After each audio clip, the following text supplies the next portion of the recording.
Hello guys, good morning. இன்றைக்கூட video என்ன பண்ணால், இன்றைக்கி வந்து எவ்வளோ பேருக்கு நம்ம கவுர்மா களி செய்ய வராது. ஏன் எனக்கே வராது. ஒரு வருஷம் வரைக்கும் எனக்கு கவுர்மா களி பர்ஃபெக்டாக செய்ய வராது.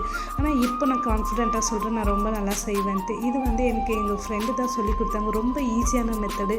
இது வந்து பிகினர்ஸ்க்கெல்லாம் ரொம்ப யூஸ்ஃபுல்லாக. ஒரு கடாய் எடுத்துக்கின்னு 2 பவுல் தண்ணி சேர்த்துக்கின்னு, அந்த தண்ணி நல்லா பாயில் ஆகணும். அப்புறமா உப்பு சேர்த்துக்கின்னு, கொஞ்சோண்டு ஆயில் சேர்த்துக்கின்னு, தண்ணி நல்லா பாயில் ஆகிற ஸ்டேஜில் வந்து 1 பவுல் கவுர்மா சேர்த்துக்கணும். உங்களுக்கு என்ன குவான்டிட்டி ஜாஸ்தி வேணும்னா அப்படி நீங்கள் ஆட் பண்ணிக்கினே போகலாம்.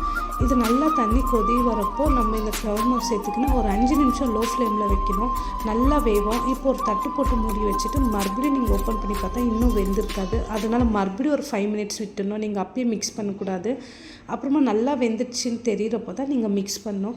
இப்போ பாருங்கள், நான் இப்போ மிக்ஸ் பண்ணி இந்த ஸ்டேஜில் இருக்குது. இப்போ நான் ஒரு தட்டு ஒன்று எடுத்துக்கின்னு கையில் கொஞ்சம் எண்ணெய் தடவிக்கின்னு நான் இப்போ வந்து உண்டை பிடிச்சிக்கின்னு, இப்போது இந்த நம்ம எவ்வளோ குவான்டிட்டியில் சேர்த்தோமோ அதில் வந்து எனக்கு 2 முட்டை தான் வந்துச்சு. இந்த முட்டை வந்து ரொம்ப ரொம்ப நல்லாயிருக்கும். அதில் அது ரொம்ப ஹெல்த்தியானது. நம்ம டெய்லி சாப்பிட்டா ரொம்ப இதில் உங்களுக்கே தெரியும், ராகி பல்ல ரொம்ப நியூட்ரிஷன் நல்லா இருக்குது. ஓகே காய்ஸ், இந்த வீடியோ உங்களுக்கு பிடிச்சிச்சின்னா லைக் பண்ணுங்கள். பாய்.